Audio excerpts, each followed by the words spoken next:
Hi, welcome back. Today we're going to talk about hotels. Hotels are some of the most common places where people report ghost sightings.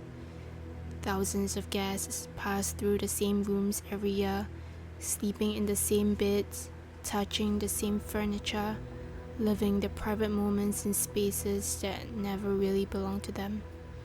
With so many lives intersecting in one building, it's no wonder tragedy often leaves behind an imprint. Suicides, accidents, crimes of passion, these things have all happened behind hotel doors. And when a place doesn't belong to anyone in particular, it belongs to everyone, including those who never left. The two stories you'll be hearing today are reminders of this. Ghostly residents making themselves known, imprints of those who died tragically, still lingering in hotel rooms and waiting for the next guest to arrive.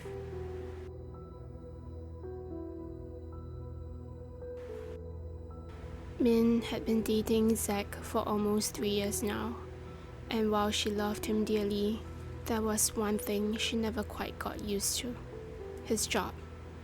His work took him all over the world, sometimes 2 or 3 weeks at a time. Though the distance was difficult, they promised that no matter what, they would talk on the phone every single night. This routine was what kept them grounded. On one of his trips, this time to Japan, Min settled into her usual evening ritual. She showered, put on her pajamas, and got ready for their nightly call. She called him, expecting him to pick up on the first or second ring. Instead, her call was rejected after a few rings. She frowned, tried again, and once more. Zach kept rejecting her calls. He never ignored her calls. If he was delayed, he would always text. Tonight, he had not texted at all. Frustrated, she sent him a message. "Why are you rejecting my calls?" A few minutes later, she tried again and finally he answered. Relief washed over her, but annoyance quickly followed. "Why didn't you pick up earlier? Why did you reject my calls?" she asked. "I didn't get your calls," he replied curtly, his voice sharp, cold, and distant, not at all like him. Min, caught off guard, decided not to push. She assumed he had had a bad day. They spoke briefly, but the conversation was stiff. She told him to get some rest and ended the call early. The next morning, Min woke up to a string of messages from Zach. "Where are you? Why aren't you picking up? What are you up to?" Slightly confused, she looked at the timestamp.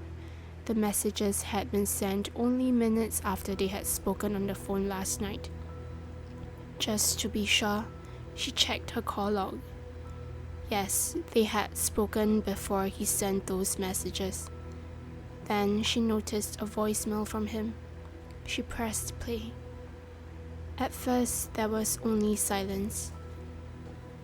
Then, very faintly, a small female voice whispered, "Oyasumi," good night in Japanese. Min's blood ran cold. She dropped the phone. Hands trembling, she picked it up again and replayed the voicemail. But this time, there was nothing. Just silence. She tried a third time, and all she heard was silence.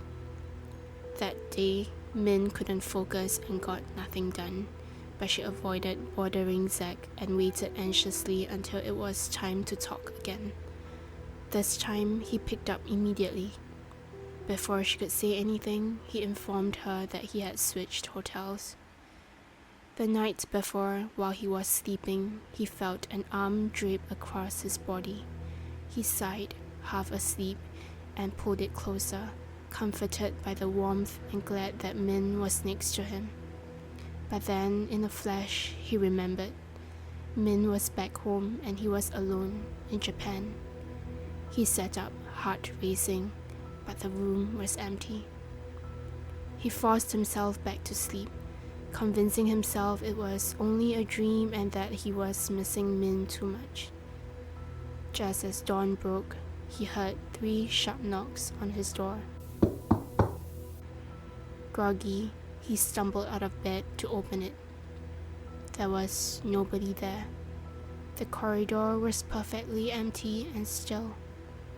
He assumed he had misheard.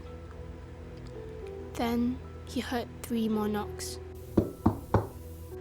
Not on the main door, but on the bathroom door next to him. The bathroom door creaked open and a pale hand gripped the edge of it. Slowly, a woman's face appeared, peering at him through the gap. Her skin was white, almost translucent. Her eyes were hollow and lifeless. She stared at him, unblinking. The door creaked open wider and wider until her entire head emerged through the door. Her face was inches from his now, and it stretched into a wide, unnatural smile. The corners of her lips curled upward, almost reaching her ears. She did not blink a single time. Suddenly, Zach's alarm clock went off and the woman disappeared. The bathroom door still stood ajar. He came to his senses, grabbed his luggage by the door, and dashed out of the room, rushing all the way to the hotel lobby still in his shirt and boxers. He ran to the reception counter and breathlessly he demanded to check out. The receptionist barely reacted. She didn't flinch and didn't ask questions. She didn't even make eye contact with him. Instead, she apologized politely and calmly and said, almost rehearsed, that they would refund his entire stay. Min listened in silence as Zach recounted everything. When he finished, she hesitated and asked, even though she already knew the answer. So, did we talk last night? Zach fell silent. He was quiet for a while before he finally replied, I didn't receive any calls from you at all. Later, Min did her own research.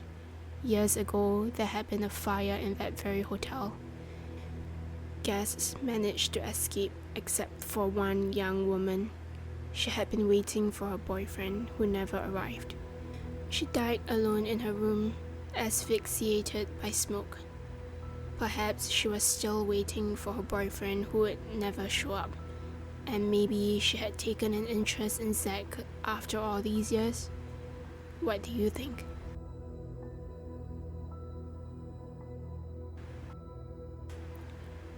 Jessie was not looking forward to the family trip. When she was a little girl, she used to love these yearly getaways. Long car rides packed with snacks, cousins to play with, and the thrill of running through hotel hallways. But now, at 17, things were different. She was moody, easily irritated, and found her relatives nosy, always poking at her with questions about her studies, her friends, her future. And she dreaded the chaos. Her extended family was big, loud, and exhausting, the kind who shouted across rooms and laughed over one another until it became unbearable. When they arrived at the small countryside hotel, the entire family spilled out of the cars and into the lobby. Jessie's aunts and uncles argued about who would collect the keys, and her younger cousins ran around and shouted over one another. Jessie trailed behind them, tugging her suitcase with one hand and pushing her headphones deeper into her ears, drowning out the chatter with music. At first, she braced herself for the worst, expecting to be lumped into a crowded room with her cousins like previous years. But to her relief, the hotel had given them a few upgrades. Jessie wouldn't have to squeeze into a bed with her cousins after all. Instead, she would be sharing a room with her mother. It wasn't ideal, but it was better. She could live with that. When they opened the door to the assigned room, however, Jessie immediately disliked it. The air was damp and still, and the curtains were thin but somehow managed to keep the room strangely dark even with the sun still shining outside. There was also a faint, sour smell in the air. She wrinkled her nose and told her mother that they should request for another room, but her mother dismissed her concern with a wave of the hand. "It's only for a couple of nights, don't make a fuss," she said, already unpacking her things. Jessie sighed, knowing it was no use pressing the issue. She unpacked her clothes and headed for the shower. As the water ran down her back, Jessie thought she heard another female voice talking in the room. It was faint and muffled through the door, but it was clear enough that she assumed one of her aunts had come over to chat. When she stepped out, towel wrapped around her head, she was surprised to see her mother alone.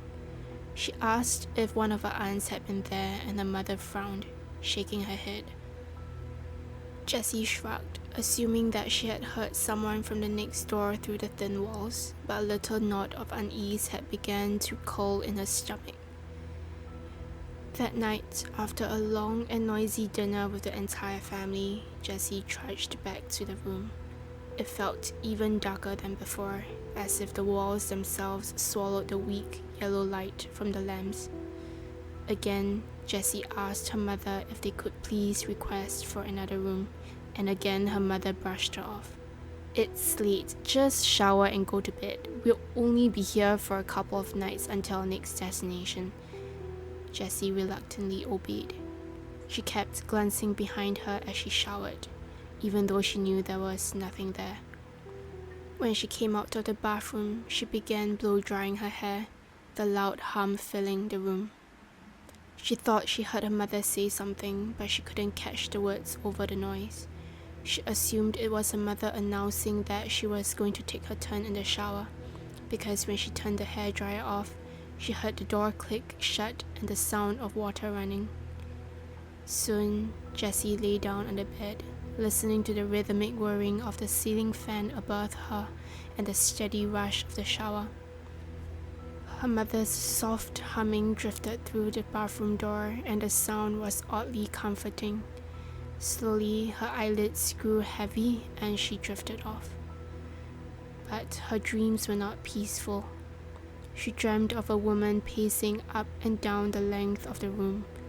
Her face was hidden, her head tilted downward so that her hair obscured her features.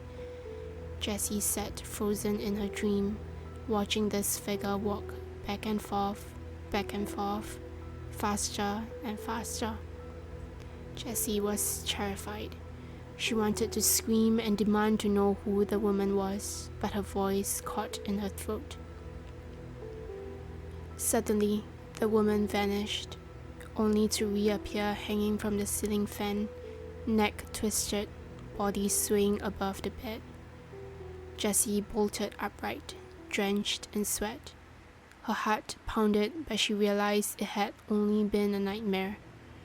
Relief washed over her when she saw her mother lying in bed beside her, her back turned, blanket pulled up high so that only the top of her head was visible. Jessie exhaled, trembling but reassured. She looked over at the clock on the bedside table. Only an hour had passed. She lay back down under the blanket and snuggled against her mother's back, wrapping an arm around her waist. Her mother's presence and her warmth calmed Jessie. She closed her eyes, inhaling deeply, searching for the comfort of that familiar scent. But then she froze. Something was wrong. Long hair brushed against her face and tickled her cheeks. Her mother's hair. Except her mother's hair was short and cropped to her ears. Jessie's eyes snapped open. Without another thought, her heart hammering, she flung herself out from under the blanket and sprinted toward the door. Behind her, the bed rustled, and as she yanked the door open, she heard a woman's voice, soft and low. "Where are you going?" Jessie's scream echoed through the corridor, and within seconds, doors along the hall burst open. Her family came out of their rooms, alarmed, gathering around her as she sobbed uncontrollably. Her mother emerged too, looking startled. "Where were you?" Jessie sobbed, clinging to her. Her mother rubbed her arms and back, confused. "I told you I went to your aunt's room to talk. I've been there for the past hour. You must not have heard me leave. You had hairdryer on." Jessie thought she stopped breathing as she stared at her mother, who was still wearing the same clothes from dinner, her hair dry and makeup intact. The truth dawned on her. Who was that in bed with her and who was in the shower?